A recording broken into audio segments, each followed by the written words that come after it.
It's Sunday, July 5th, 2026. This is the Chris Gaskin Show. I'm your host, Chris Gaskin. Welcome to my new podcast. Today on the podcast, video games. I'm playing them. I have thoughts. I have feelings. We'll get into it. We'll do an edition of Comics Corner, and I will discuss the new Oak Ridge Park Mall and going to farmers markets. Today on the Chris Gaskin Show.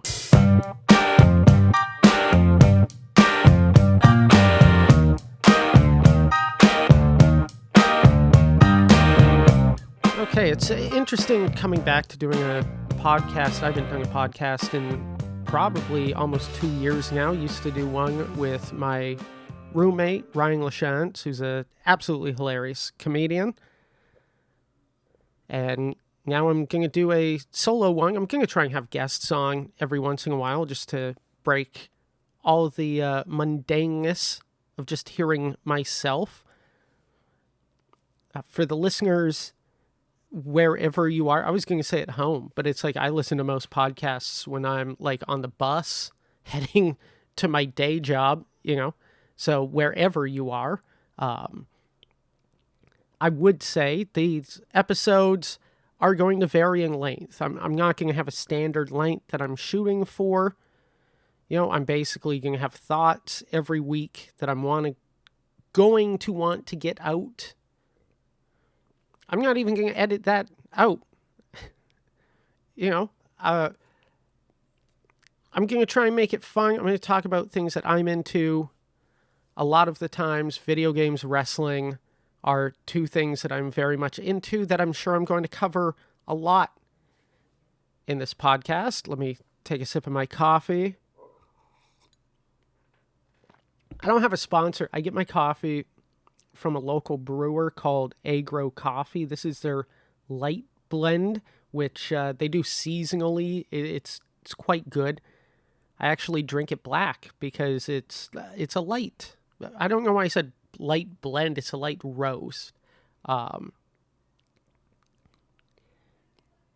It's very interesting. I've been working serving up coffee, and now anytime I see a coffee shop, I just have the urge to go in and try their coffee. I've never been to like a diner that has good coffee. They all have just the worst garbage coffee. I mean, I went to a diner for breakfast the other morning, got eggs Benny. It was delicious. They asked if I wanted coffee. I said no. I just give me a cup of water because I don't know if they're using like Maxwell House or Folgers, but it is disgusting. You can smell the coffee when you walk into this diner. It smells like a tire fire, and that's the last thing you want.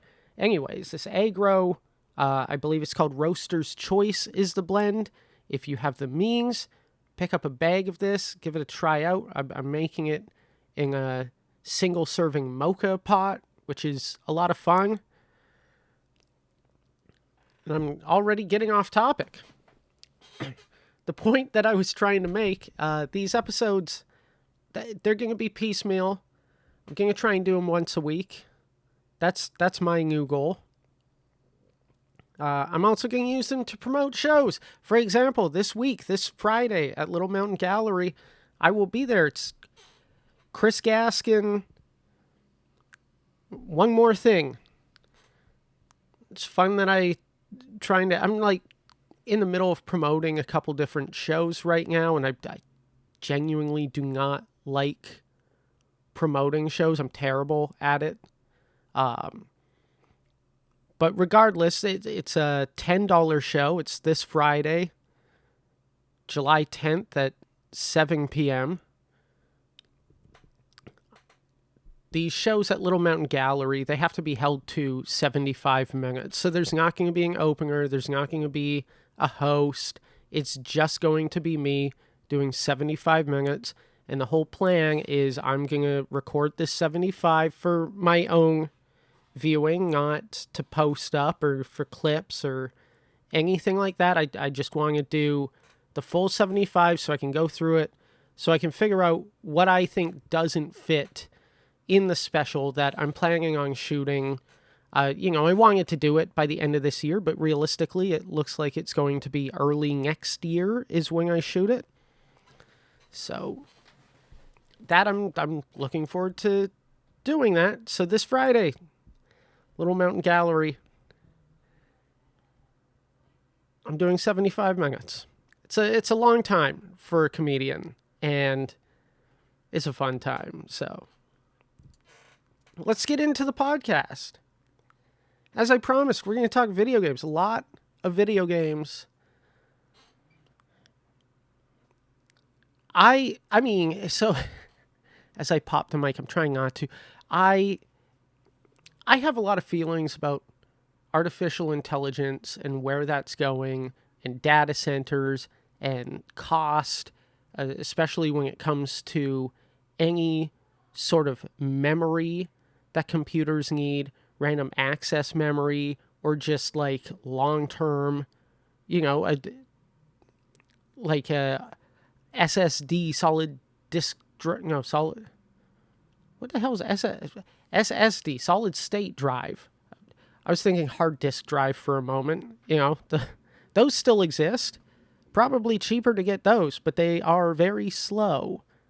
So all of these like solid state type memories, which are SSDs, which are RAM, pricing is just skyrocketing because of the needs that are required for these data centers. And here's the thing, is like realistically, I'm not seeing a lot, including my use of AI, and I really try not to use AI all that much. But from what I'm seeing from a lot of use of AI, it's not really being put to good use. And then the cost of everything just falls onto the rest of the world. Steam announced their Steam machine quite some time ago. Announced the specs for it. The specs pretty much look like that of a PlayStation 5 or an Xbox Series X, if you were. They announced that it was not going to be priced like a gaming console. So when they announced that, I guess that would have been late last year, early this year. I can't remember the exact date. But when they announced it, it was one of those things where, like, if you hear a company say, hey, this isn't going to cost what a gaming console costs, you're basically like, all right, let me grab my wallet. Like, there's no, you're not, this is going to hurt type deal.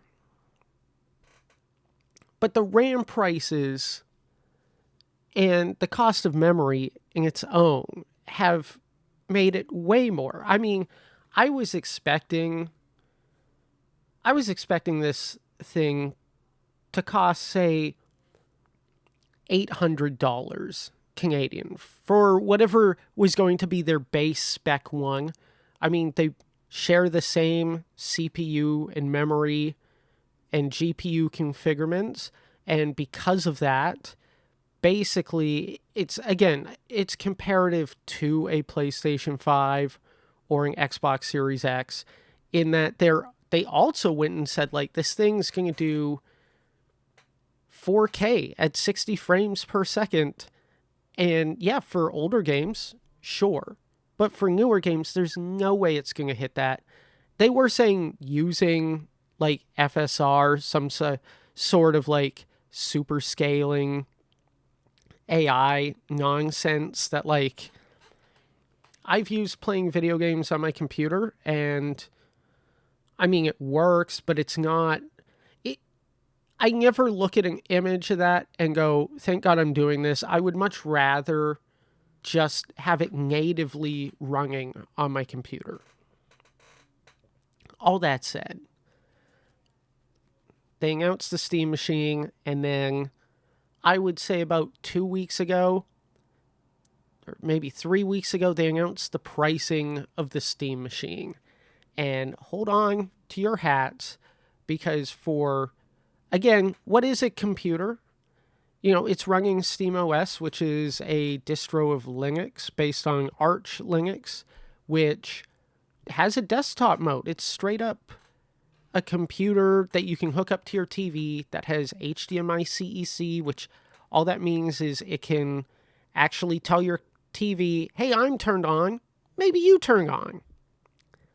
Oh, also, when you turn to this HDMI 4 or whatever I'm plugged into. That's what HDMI CEC does. It's like a connection basis between your display or your soundbar, whatever, and the machine that's connected to it.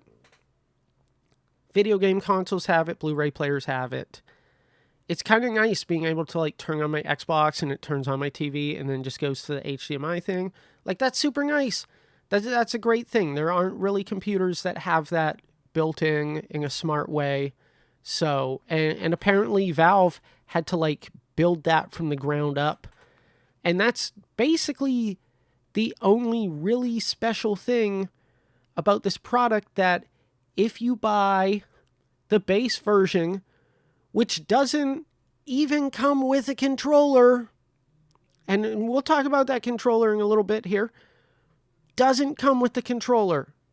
512 gigabytes, which, hey, that's 3 games that you can store on it, because video games are huge now. Canadian, $1,509.99. Fucking ouch. That's without the controller. You can buy a controller with it. It's another $60, which is much cheaper than what the controller costs if you buy it itself. It might actually be more like 80 or 90. I should see if I can actually look up that pricing. So it's Jesus Christ. Okay. It's another $110, basically $109.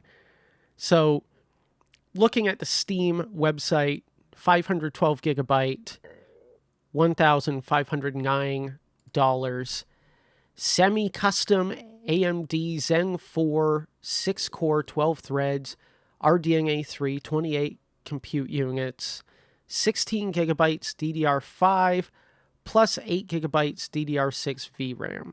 So it's basically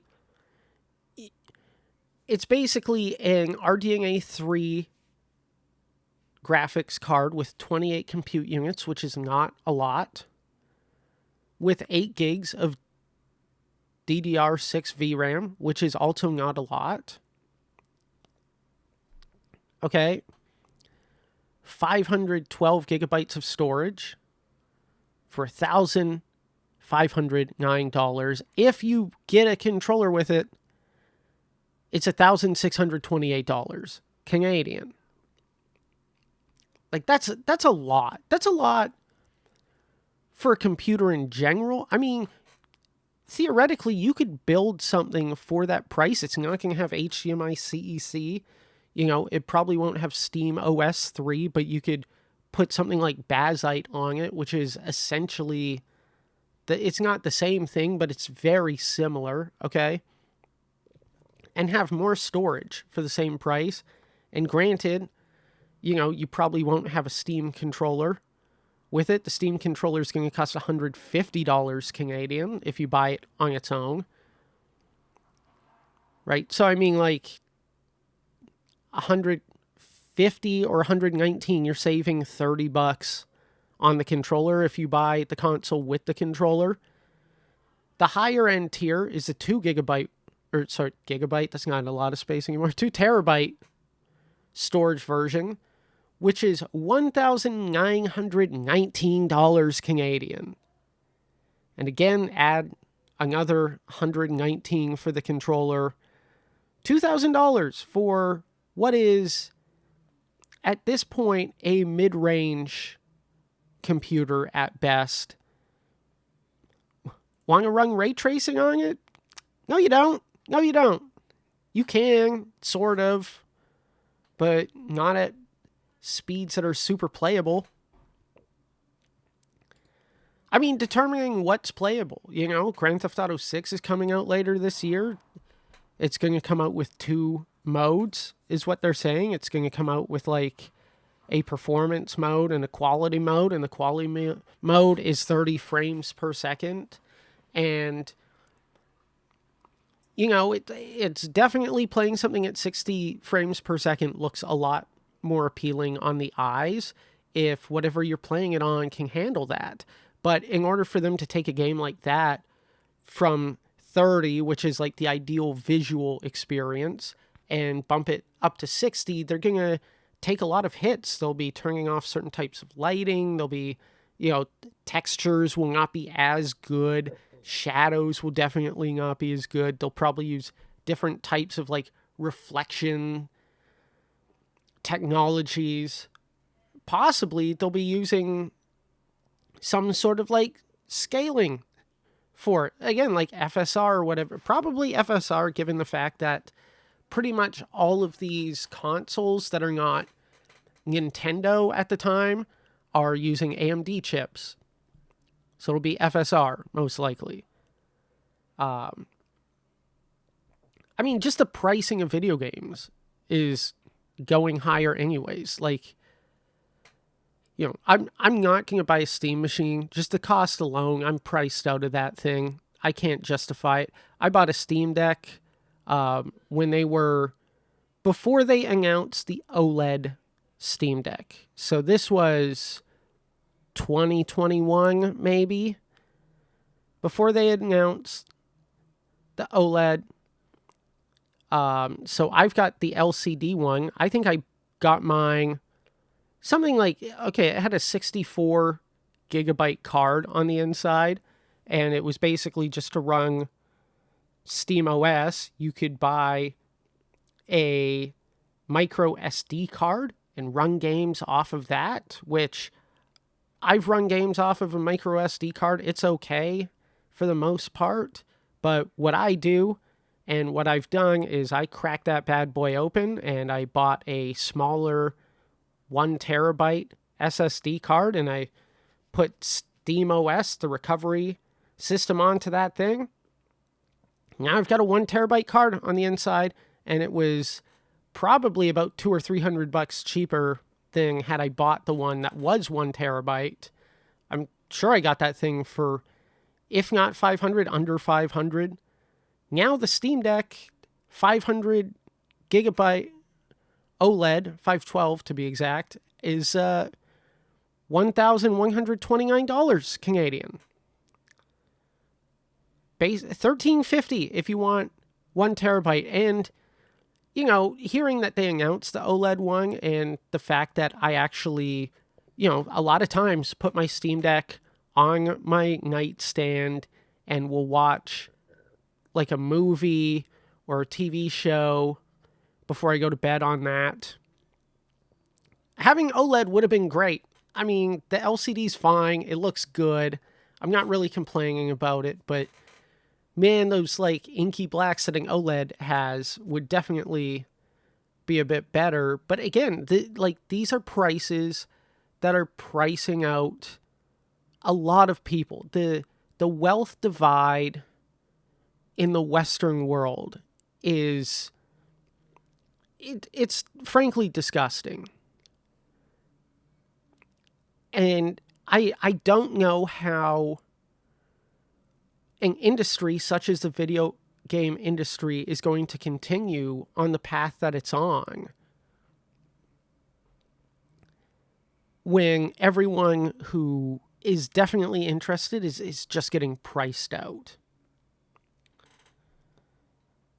Microsoft, who's doing a ginormous restructuring, probably going to fire a good amount of employees, but, showed off a bunch of games at the Summer Game Showcase and then announced the next day, oh yeah, we're going through a massive restructuring, and some of these games that we showed off probably not going to see the light of day, which is incredibly unfortunate. and just a weird cock tease from that company. I guess I don't know. They aren't doing a lot of stuff that I'm super looking forward to. Fable looks interesting. There's that. They've got the new Halo game coming out. I mean, I haven't been excited about it. I mean, to be frank, I haven't been super excited about video games in a long time. I mean, getting back to Grand Theft Auto 6, I had a dream, God, a couple years back, that Grand Theft Auto 6 came out, and I didn't even know. And I saw it in action, and I just went, yeah, that's fucking Grand Theft Auto game. That's, all right. Yeah, that's out. Ed was not excited to play it. And it's kind of how I'm feeling about Grand Theft Auto 6 right now. I'm totally going to play it. By the way, that game, I believe I already said that game costs money. Like the price of that's, what, $110 Canadian? Is what the base price of Grand Theft Auto 6 is going to be. I mean, Super Mario Galaxy Collection for the Nintendo Switch. Not even the Nintendo Switch 2. The Nintendo Switch is $100. There are Nintendo Switch 2 games that are like $120 Canadian. The price of video games is brutal right now. So Microsoft, not to be outdone, who recently upped their prices back in last October, also announced, hey, coming August 1st, the price of our Xbox Series X, the 1 terabyte, we're just going to stick with this one, the 1 terabyte version that has a disk drive, which is the one that you want, period. You can play Blu-rays on it. You can get physical games with it. It's the version you want. They're discontinuing the 2 terabyte version. They're saying the pricing of their stuff went up 2.5 times, and they're projecting that it's going to cost 5 times the amount to get the stuff that they need to build these consoles in 2027. So the price of their console, which as of right now, and good luck getting it, it's pretty much sold out everywhere, but as of right now, $729 Canadian. Okay, this console on August 1st is going up to $799. That's in US dollars. So they didn't give a Canadian price. I'm assuming we're going to see $1,149.99. How are you feeling trying to play video games nowadays? Does it hurt your wallet? I think so. I mean, I was looking at the Steam summer sale, going like, I can't even justify getting a couple of the games that I want. I mean, Grand Theft Auto 6, even given the price, is probably the next game that I buy day one at retail price. The last game that I bought at retail price, 007 First Light, which, man, this game, I played through this game. This game is awesome. Big ups to IO Interactive. I mean, when I heard that they were developing a James Bond game, I kind of thought like, hey, you guys make these Hitman games that are awesome. I never got into the previous Hitman games before like the PlayStation 4, Xbox One era of video games. But the second those Hitman games came out, that it clicked for me. I was like, oh, this game is like a giant puzzle. Like, that's what each level is. It's a puzzle where you're setting up to kill one person on the map. I think each map has like, 2 or 3 people that you have to kill, but like, that's all it is. It's a puzzle game where you're sneaking around and like putting on different suits, and there's a bunch of different ways to get these guys, and they actually set it up so like, you can put on a flamingo suit and trick the person and then garrote them. these games are wild, and they're so much fun. And that type of thing, I thought for a James Bond game could be pretty good. So I purchased 007 First Light, and, it took me about a week or so to play this game because I'm an adult and I don't have time to just sit and play through, a 10-hour video game in 2 days like I used to. I have responsibilities. But I played through 007 First Light, and it's not even the fact that they use the Hitman DNA for these games, and they definitely do. There's climbing the walls where you can seems, it feels very similar. It definitely is a much more sped up game. Those Hitman games are very methodical with their pace. It's slow. You're a guy who's very monotonous, just stoic psychopath. 007 First Light, you're playing James Bond. You're playing a guy who's very suave. You're playing a very young James Bond. Like, literally, you're pushed into, here he is as like a member of the SAS.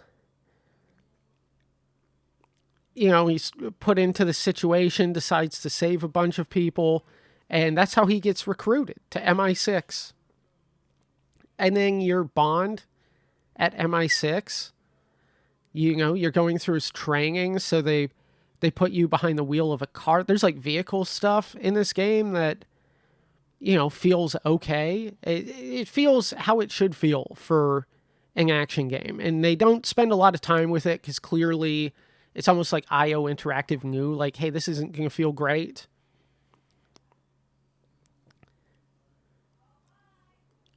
I'm not big on third-person shooters. I'm not great at third-person shooters. There is a decent amount of shooting in this game. I mean, the first sequence where you are actually just gunning your way through an area, I think I probably failed 7 or 8 times. I was getting frustrated with it. And eventually I just went, you know what? It's a video game. They have barrels that are red. Shoot those fuckers, they'll explode. That is a video game thing. They literally have areas where you're climbing, like, marked off with some sort of blue thing, especially early in the game. Later in the game, you kind of get a sense of where you can climb because of how they've set up most of the rest of the game. But there are literally areas where it's like, oh, I can't walk through this way, or like a trip mine will explode, but there's blue at the end of here, so I could walk over there and jump over the ledge and climb past this, which again, another reason that I applaud IO Interactive is for saying, hey, this is a fucking video game. We're doing video game shit. You want to climb that thing? Is it blue? No? Well, you can't climb it. Till later on in this game, but you'll know at that point. Is it red? Shoot it. It'll explode. Kill a bunch of people around it. I appreciate that. That's what I did. That mission, you're kind of like chasing down a plane, and I just started shooting red barrels, and it got me through where I needed to go. And it's like, you watch demos of it from the summer game showcase, or, whatever they were showing the game off with leading up to the release of this game. And you can tell, like, these are guys working on this game because these guys are good at this game. It took me a minute. Eventually, when I found out you could, like, run up on someone and hit, like, this charge, like, shoulder block attack, and they'll, like, it'll knock their gun loose, and then you can kick them back and catch the gun and then, like, blast them in the face, and then, like, turn and shoot another guy in the leg, and that'll stun him so you can hit, like, a takedown finisher on him, and then pop his gun up in your hand. and then like throw it into someone's face to stun them. Like chaining all those things together feels so good and so fluid. This game rules. I haven't really played it much since I finished it. They've got some like not side mission stuff. That's not the way, but like almost like the old Metal Gear Solid game had like the VR missions. They've got some of that stuff that you can play around with. I've yet to take a look at that. I'm assuming that's how they're going to extend the life of this game. And then unfortunately, the company that owns the rights to this, which is Amazon, just decided that they were going to say, hey, we're going to take over this franchise from now on, which is a real bummer.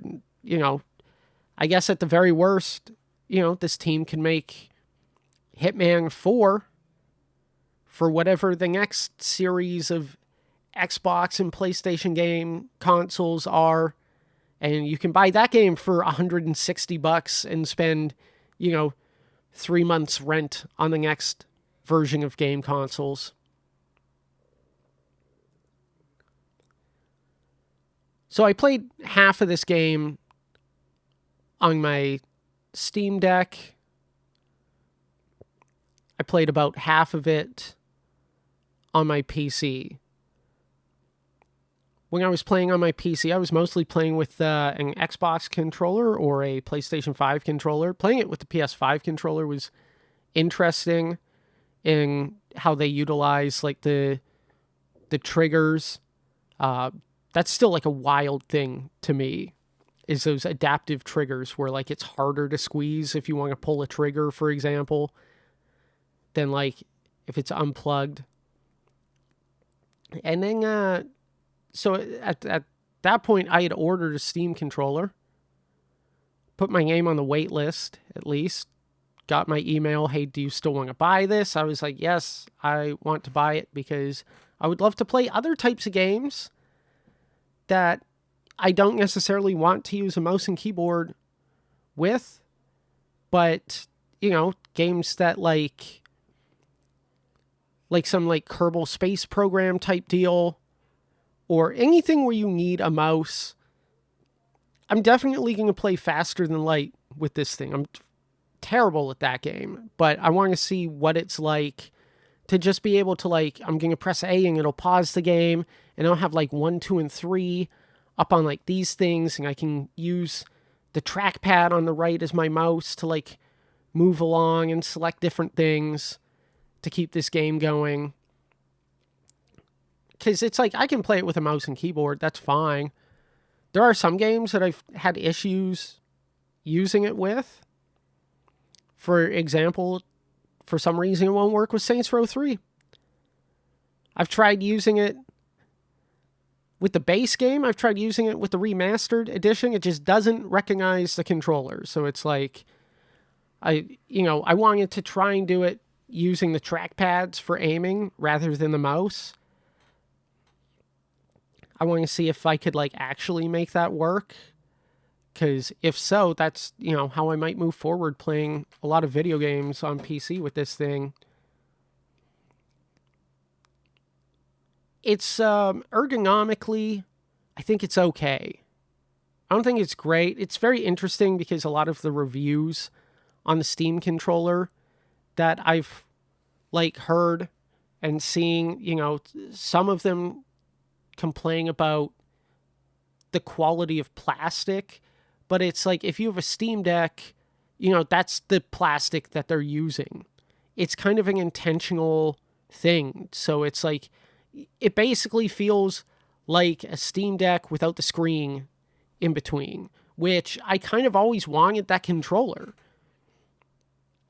After using a Steam Deck, I always thought like, how great would it be if, I actually had this as a controller, and then when Valve announced their Steam machine, they also announced the Steam controller. They also announced this what are they calling it? Their new VR headset.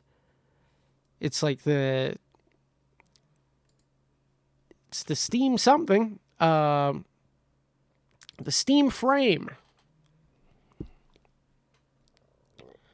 which looks like a much more comfortable VR headset, which also uses like a wireless adapter.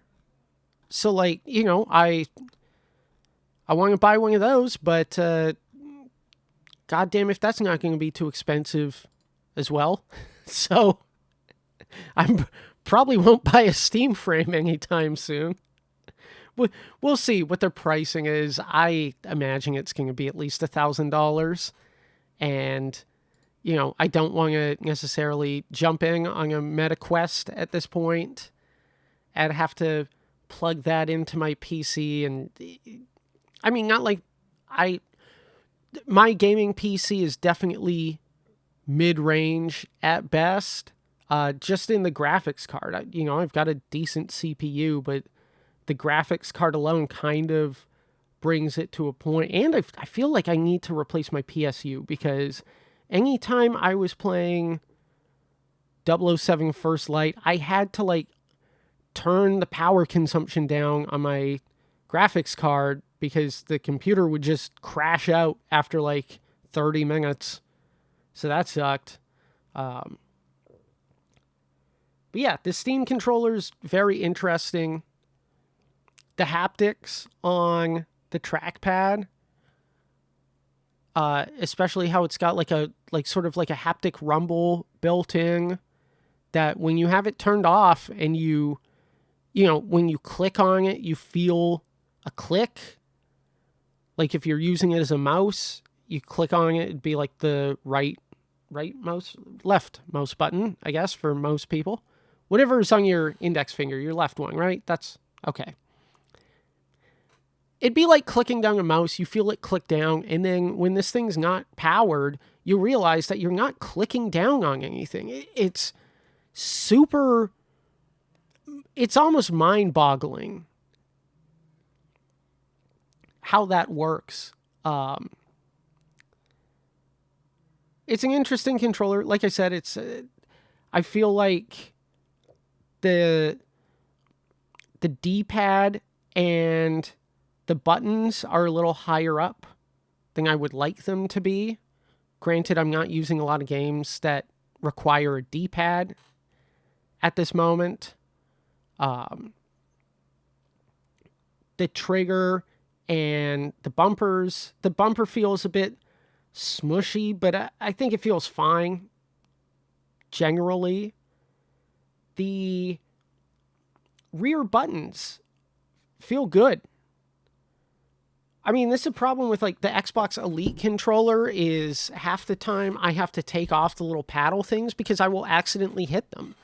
I mean, the only thing is like I accidentally hit the left trackpad on this thing, but usually I'm setting it up as like a macro pad, which, I mean, God, is that cool to like set up a radial menu, and one where it's like, if I'm playing a game, I could be like, here's my inventory, here's this, so I could like bring up these three things, but then also I could put down at the bottom volume up and volume down controls. If I'm like, this game's a little too loud, I'm going to turn it down a little bit. I mean, it feels good just to browse through the desktop with. I would say the biggest downfall of the Steam controller itself, and it really has nothing to do with, I mean, aside from the price, it's an expensive controller, but I mean, it's cheaper than a lot of other pro controllers, and it definitely falls in that pro controller range. But the thing with the Steam controller is you need to use it through Steam. So like any game, if you're using the Microsoft Xbox launcher, you cannot use that controller. I mean, you have to like make Steam launch the Xbox launcher to launch the game, and then half the time those games don't recognize the controller. And like I said, some games that you launch through Steam, for example, Saints Row the Third, doesn't even recognize the controller. So at that point, you might as well just plug in an Xbox or a PlayStation controller to your computer and use that.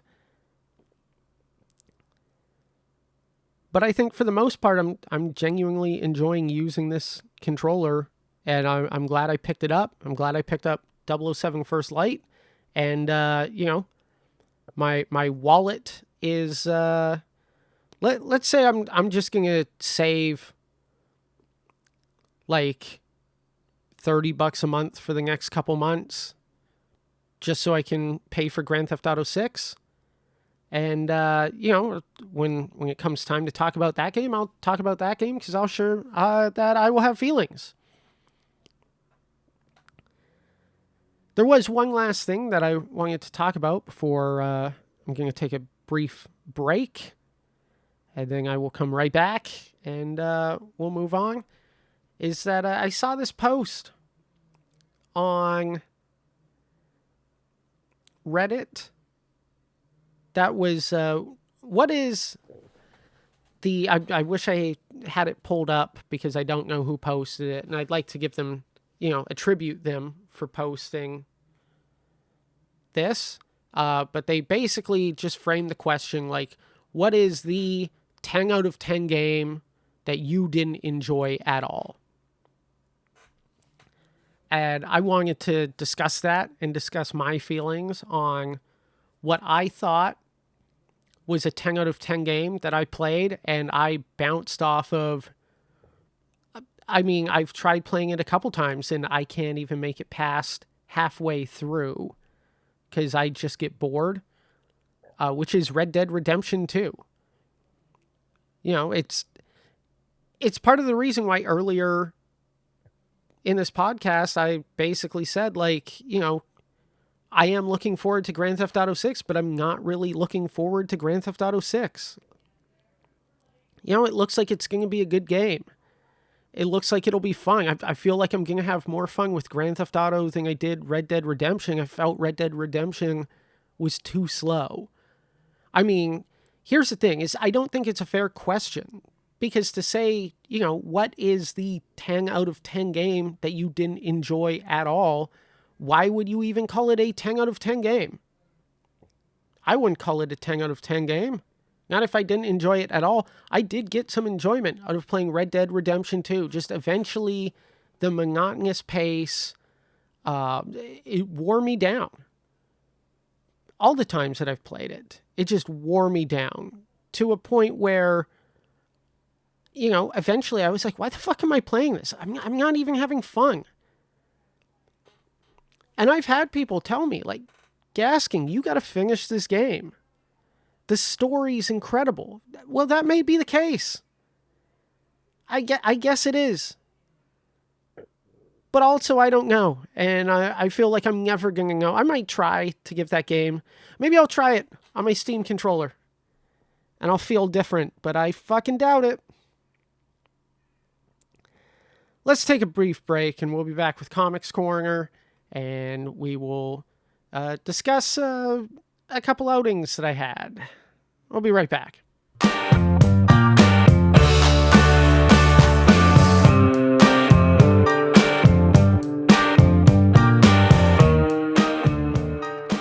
All right, welcome to Comics Corner. So this is where I read a post that definitely intrigued me that was posted on the Stand Up subreddit. Today's post that I'm reading was submitted by worldly_arm9050. The question is there a specific moment where something clicked for you about reading what a general audience needs versus what makes comics laugh? Worldly Arm goes on to say, so I've been doing this about 2 years and I keep running into the same frustrating pattern. I'll workshop a bit at open mics for weeks, get solid laughs from other comics, feel genuinely confident about it, then bring it to an actual paying audience and it just flatlines. Total silence.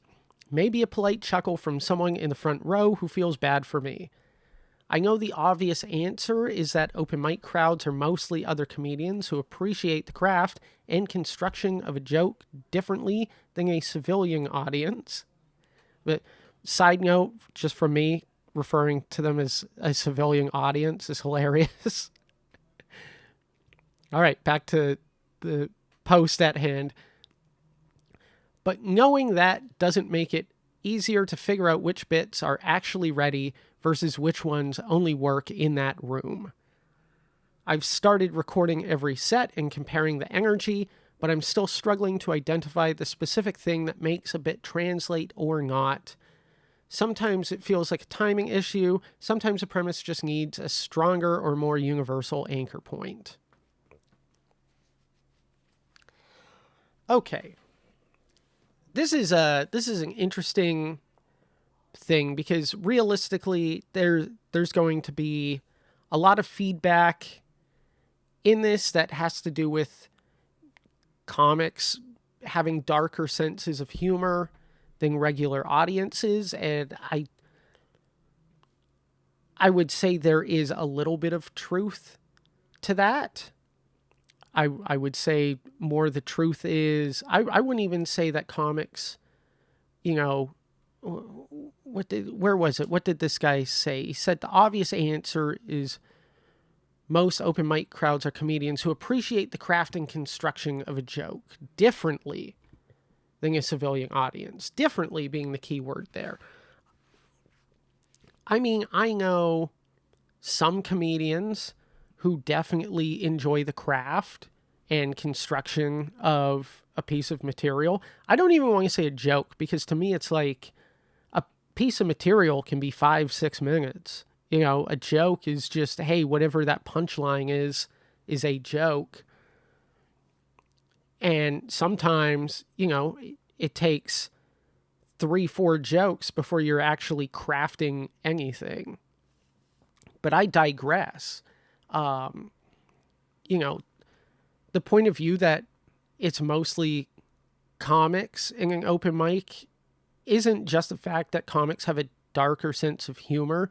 I think it more has to do with the fact that, I mean, one of the other things that someone else mentions in this, Snark Anthony, says, like, comics are your friends, and your friends will laugh just because you're part of their clique, not because you're actually funny, which I don't even think is fair. I think when you have friends or people who at least know you, they understand the context of you. So if something, if you are funny, then if you end up saying something that relates to the context of who you are in a funny way, people who know you are just going to relate to that right away. And I think this is what this guy's probably experiencing. Or woman, whoever worldly arm is, I would argue that much like you say right at the end, the premise needs to be stronger or a more universal anchor point. I think it's probably not the premise, is just the setup of whatever you're talking about is not conveying the correct information to the audience. And probably most likely isn't conveying who you are to this audience. It took me years to discover. I would attribute one of my best friends in comedy to being one of the greatest growth points in my comedy career.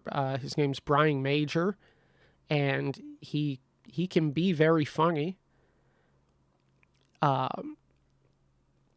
He said to me, this is years ago, he said, Chris, you should talk about being short or talk about being a virgin or what, wherever I was in life at the time. It's probably a combination of both of those. You're a virgin. You complain about that a lot. Talk about that. You claim it's because you're short. Why don't you talk about that on stage? And, at the time I was like 2 years into comedy, and what I wanted to do was, I wanted to be the next George Carlin. And I wasn't quite attacking things in a way that I would argue was very smart or clever. Or, I had some ideas that weren't bad, but as far as anything, it wasn't conveying who I was and how I had come up with these thoughts and ideas. It just kind of sounded like someone regurgitating information that they heard. So I would say, as far as, was there a moment, like a specific moment for me that something clicked for me about reading what a general audience needs versus what makes comics laugh? I mean, first of all, not that I'm not playing to comics. I'm playing to an audience first. They're the ones who pay. They're the ones who ensure I get paid. The comics don't.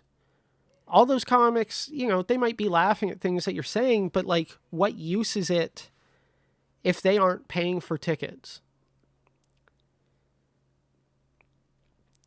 Was there a specific moment where something clicked for me? It was listening to my friend saying, talk about you. Because eventually I started talking about my stature. I had a hiccup. Started talking about my stature, started talking about my frustrations with relationships. And that just snowballed into actual working material because it was stuff that, people can relate to. Relationships are fucking hard. Not everyone's pretty. People can relate to that stuff. On top of that, it's like, here's me being me for a crowd. So now I can talk about an actual, philosophical idea that I have. And as long as I've established, who I am, people would go like, of course, that's how he thinks. So it's much easier for me to be funny when I can set up like, hey, here's a frustration that I'm having. This is why I'm frustrated. I don't think it's the premise that needs to be stronger. I don't think it's a universal anchor point. I think it's you, worldly_arm 9050. I think the translation point needs to be you. As far as like,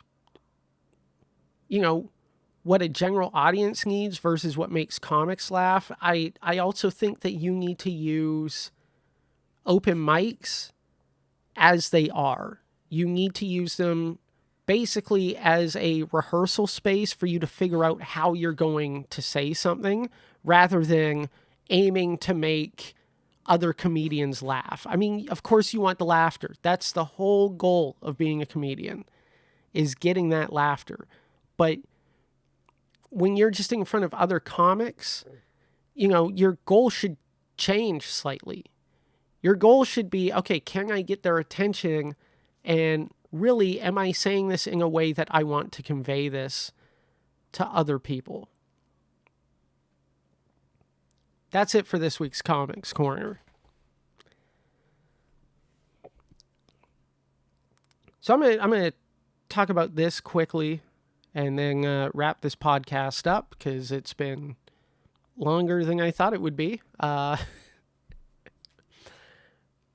I recently went to a local farmer's market, and here's the thing. It's not something that myself and my lady would normally do together. I mean, realistically, this farmer's market is very close by to where I live, and I just went there to stop at the food truck and fill my face with something disgusting that's going to taste really good, which is what I did. I got a hot dog with scrambled eggs on it. It was fucking gross and fantastic at the same time. I loved it.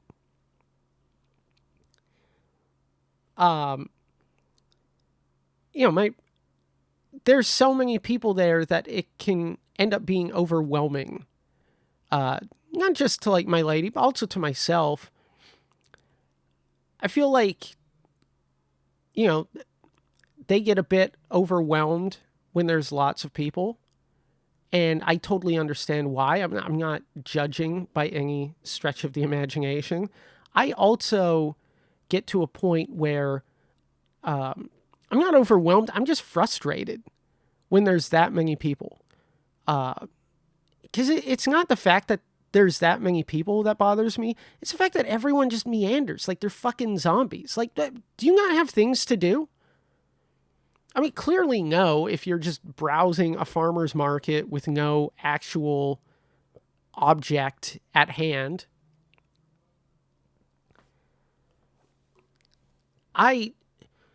Man, anytime I'm at like some event like that, there is some point where I want to punch someone in the back of the head. Someone who stops in the middle of the way. All right, I'm going to tell a story. This is how frustrated I get. And this has been something, you know, maybe I should talk to a therapist about it. I don't know. But so I was in grade 11, okay? And I was, when we would have lunch, you know, I grew up in a small town up north. So in the wintertime, we wouldn't go outside. In spring, fall, early summer, I guess technically, you know, school wouldn't be running during the summer, but spring and fall, we would be outside just playing football. We'd play pickup football or pickup soccer was normally what we'd play in high school. But during the winter, it was so cold that all the students would just wander through the hallways, meandering like fucking zombies. And usually what you'd do is you'd hang out with a friend and you'd walk along and you'd just talk bullshit with them. And that's what I was doing. I was with my buddy Corey and we were walking down a hallway just talking bullshit. And then this kid who was, I mean, compared to me, a giant. He had to be 6'2", probably pushing 300 pounds, I would imagine. Just stopped right in front of me. Like I almost walked into him type deal. And the whole flow of the hallway just collapsed immediately. And I tap him on the shoulder. You know, I'm not even 5 feet at this time, I don't think. You know, I reach up, I tap him on the shoulder. He turns around. I mean, this kid's in like his first or second year in high school. At this point, my high school's, you know, grade 9 through 12, right? So he had to be in grade 9 or 10. I'm in grade 11. I tap him on the shoulder and I just say, you know, he turns around. I go, hey, like if you're going to stop in the middle of the hallway, move to the side, you know, let people walk through. And he looks at me, he goes, are you even old enough to go to this school? And I look over at Corey's, he's got his fist balled up. This dude's ready to throw down.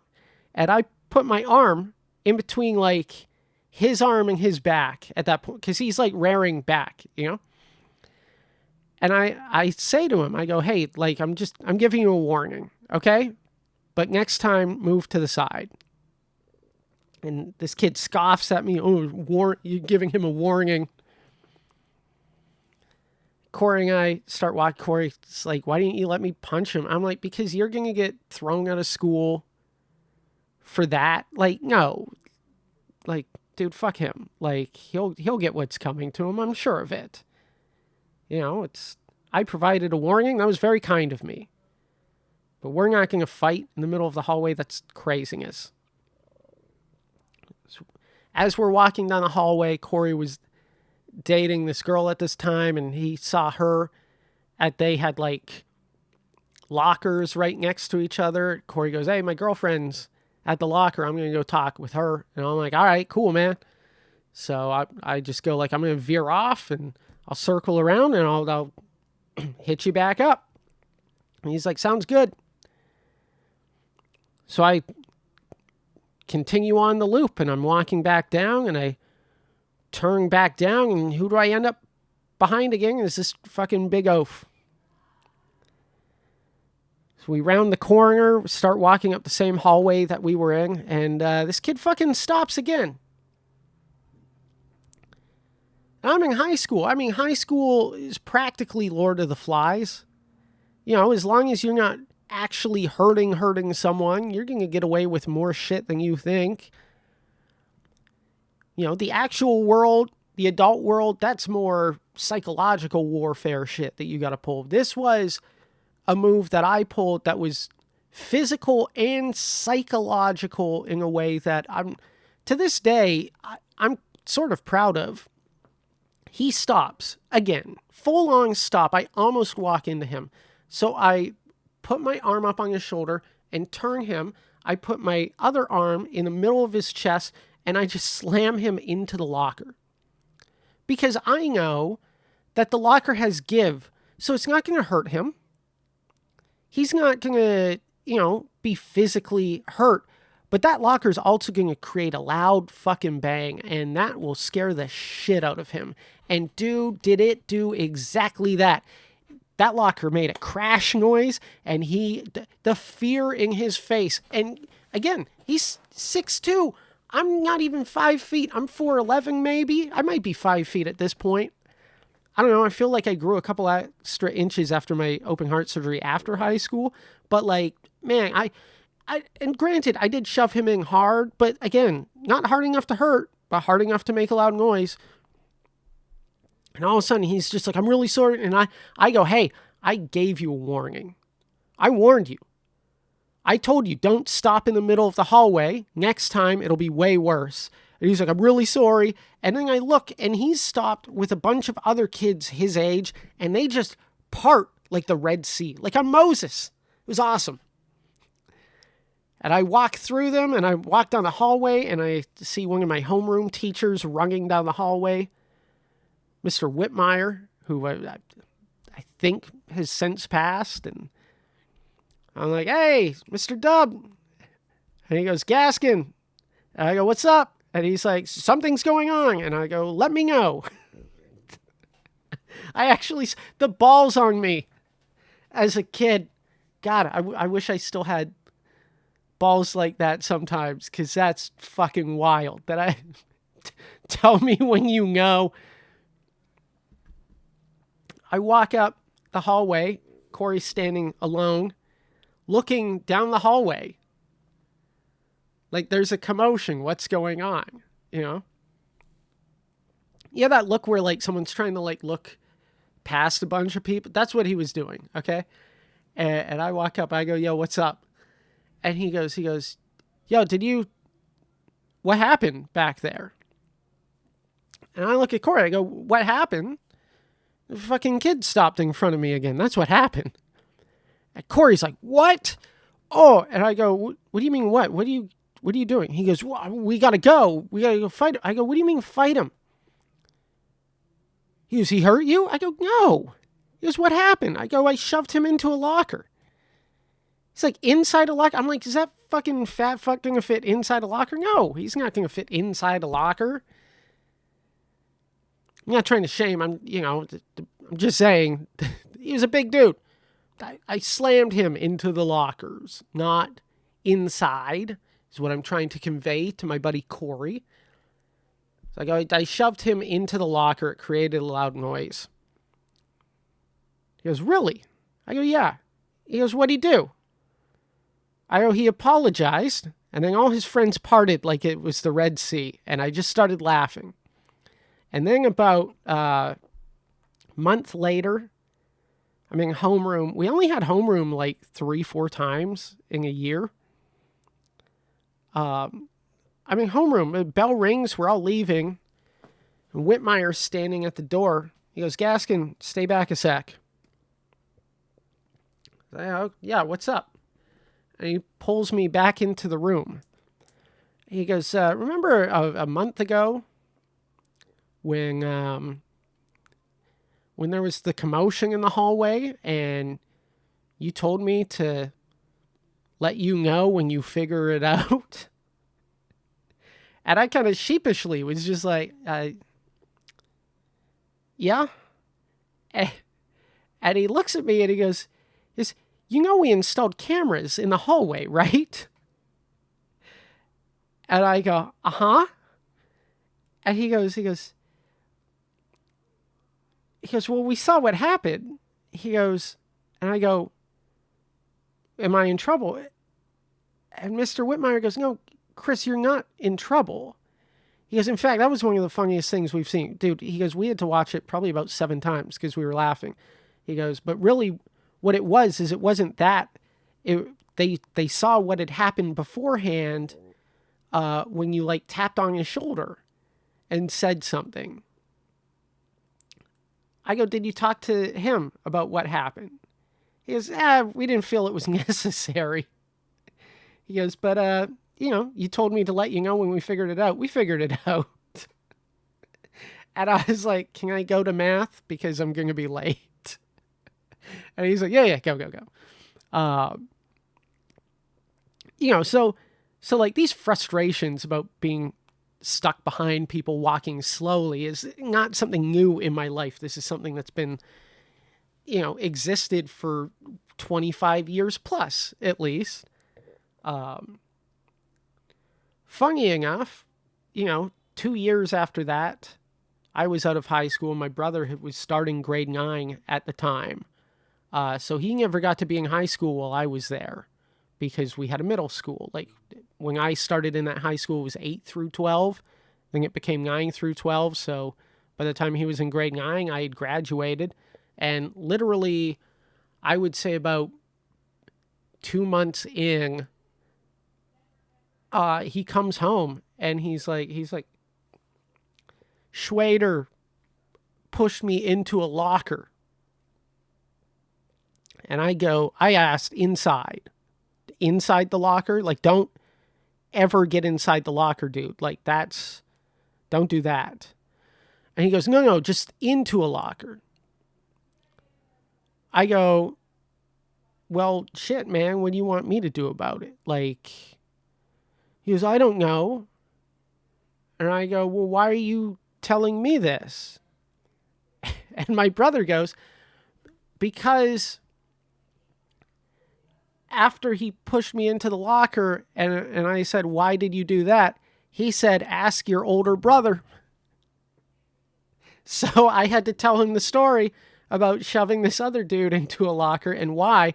And then I just finished the story and I looked at Mike and I went, bro, did you stop in the middle of the hallway? And he goes, yeah. And I go, don't do that. You move to the side. Suffice it to say, I felt a lot like that at the farmer's market, just stuck behind people meandering. And I get very frustrated like that.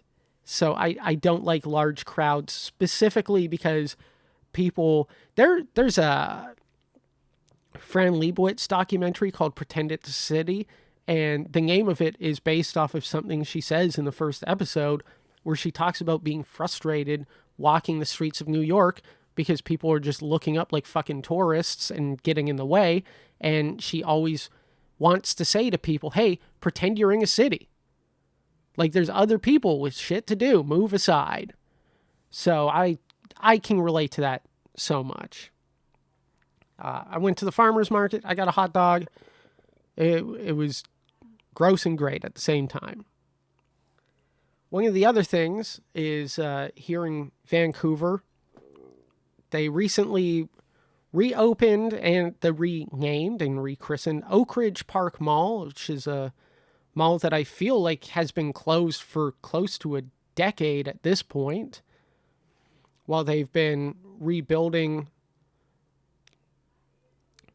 the buildings around it. Did I not think of that sentence when I started it? So my lady and I decided we were going to go to the Oak Ridge Park Mall to check it out.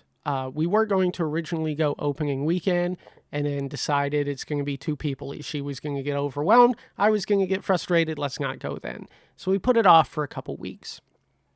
Then we decided, let's go to the mall. We were debating getting food there. Now, I had heard on the news that like all of the food options basically start at like $25. But it's because they claim like everything's kind of restaurant quality. It's not fast food. It's not a fucking Taco Time, or a KFC or an A&W. It's like restaurant quality food. And initially people were talking about how, oh, this cost a lot to get. This literally cost like, not the cost, the time. It took a lot of time for people to get their food. So the cost in time that was a lot. People were waiting half an hour plus to get like lunch. So people were basically saying, like, is it really worth it to get food here? They didn't know. You know, I was kind of on the fence. I wanted to see what they had for food options. My lady and I went, walked around the mall. I would say probably 70% of the stores that we walked by had their own security guard. I mean, these were all shops that were very high end. Very high end. Rolex, Louis Vuitton, Guess. I couldn't even tell you all the shops, but suffice it to say, like, there wasn't a fucking Gap that we walked by. You know what I mean? Like, there was no Old Navy, H&M. No, it was all pretty much pricey stuff. We basically looped around the bottom. The ceilings were incredibly high. It felt spacious. At some point, we were walking through, and there's a champagne bar in the middle of the mall, and my lady's like, why would I have champagne in the middle of a mall? And I was kind of like, why wouldn't you? You know, she's like, it's stupid. I was like, that's the whole point. That's like, the people who do that and feel like they're high class is hilarious.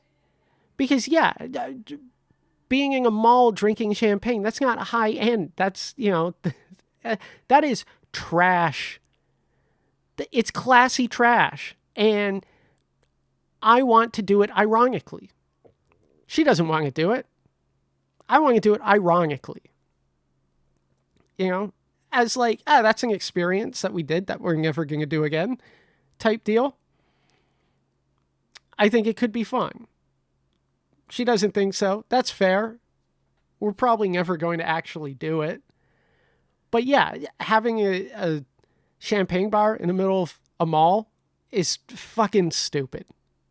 And it does not scream high class at all. You know, it's trashy. Like, so eventually, we're trying to find like stairs to go up because we want to see this food court. And we walked past where the escalators were. I didn't even notice the escalators. We just kept going along. All of a sudden, we found like an elevator. And I look at where this elevator is, and you can kind of see upwards from the elevator. And I'm like, I guarantee this elevator goes up to the park that's like on the outside. And she's like, well, we got to find the escalator. We're like looking around. I go, fuck it, let's go up the elevator. We'll walk through the park because it's a nice day, and we'll head over to the food court. We go up, we go through this park. They're still building the vast majority of it. Like, it's not complete by any stretch of the imagination, but it's a nice little park. We're walking through. We see the Time Out Market is what I think it's called. It's the food fair. And we walk in, and it was so incredibly busy. It was kind of like we walked in, and there was a 10-second countdown timer before my lady looked at me and was like, no, I can't deal. Let's go. And I was like, yep, sure. And she's like, how? And I just went, we'll turn around. We'll just go out the way we came. We'll go back down. We'll head home, which is exactly what we did. Of the few food places that I saw, the dishes that I saw that they were serving looked good. It looked restaurant quality for sure. Do I want to deal with that amount of people in order to do that? Probably not. But it was very interesting. The one takeaway that I had, though, so when we got down, we were talking about how all the shops were so high end that it's like, you're pricing out a good amount of people who live in this area who are going to come, they'll never come to this mall. And then you have to ask, like, who is this mall for? Are you really banking on the fact that people who have a lot of money are going to buy real estate in these towers that you built? because, I mean, really, if I had money, I'm not going to live above a fucking mall. That's wild. You know what I mean? Like, especially a mall that doesn't have proper amenities. I mean, eventually this mall is going to have a Safeway. This Safeway is in the fucking basement of the mall. Like, you know what I mean? It'll be the cheapest place, and they're burying it. So I'm like, I want to see what they have here. So we walk up to like one of the fucking board kiosks with the touch screen that, you know, sucks shit, and an operating system, you know, this thing's running on like not even a full power Raspberry Pi, so it can't even run smoothly at all. It's running on like a RISC fucking 32 board that has 0 RAM, so you can barely show the screen, and they're trying to put it onto like 2 4K fucking screens with touch. So, you know, it runs ass slow. And we walk up to the one side, and I click, and then I'm like, okay, I just want to see what's on the second floor. And I hit the second floor because it's like, here's the mall map. Here's where you are. Here's a couple shops that are around you. And I go, cool, 2F. And I hit 2F. And then it's just like, hey, how about you buy these fucking shoes? Want to buy shoes? Are you in the market for shoes? And I'm like, how do I skip? There's a fucking ad on this thing. So we're sitting there and waiting, and it's so slow, doesn't even load up the thing. And I'm just like, we've got an ad on. I got to sit through an ad just to see what's on the second floor. So I walk around to the other side, and I'm like, okay, well, at least this side's open. The people looking at this side are done with it. And it's like, on the first floor, and I hit 2F, and it's like, are you in the market for a fucking watch? Do you want to know what time it is? And I mean, how far are we from these things being like, you want to know where you're going? How about you buy our premium fucking access? Like, dude, I am fully under the awareness that we are bombarded with advertisements 24/7. We're bombarded with them. We see them on buses. We see them on buildings. We see them on billboards. We go into our phone. Half of the posts that we're going through on Facebook and Instagram and Reddit or TikTok or whatever fucking thing you're on, you know, 1 out of every 5 posts is an ad. Guaranteed. Unless you're paying, like I'm literally paying for YouTube Premium, and it's partially so I can skip ads. It's mostly so I can skip ads. Also, it gives me access to YouTube Music, which I enjoy a lot more than Spotify, because I find that there's more stuff that I can find on it, because it's also pulls from the YouTube library, just the thousands of videos that people have uploaded.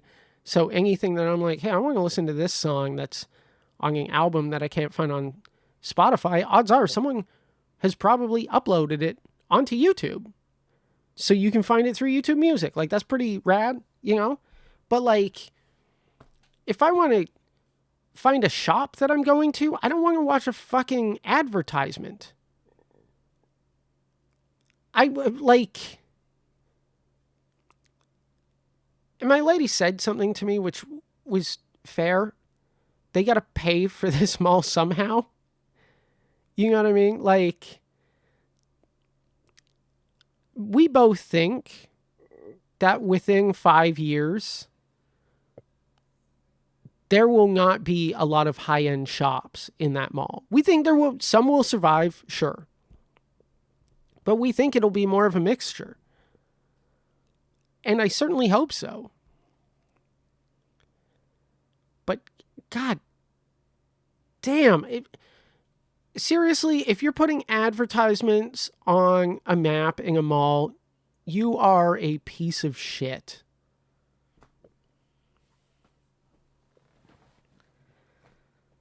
This Friday, I'll be at Little Mountain Gallery, 7 p.m. Tickets are only $10 plus fees and taxes. So it's probably $14.32 or something for a ticket. You can get them on chrisgaskin.net or at the Little Mountain Gallery website. I think it might be littlemountaingallery.ca or through Show Pass. You'll probably see me on the streets on Friday handing out handbills to try and get people to come to the show.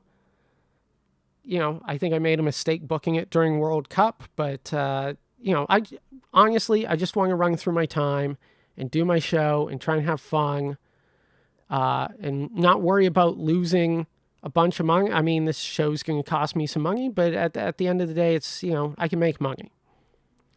But please come out to the show. It's going to be a lot of fun.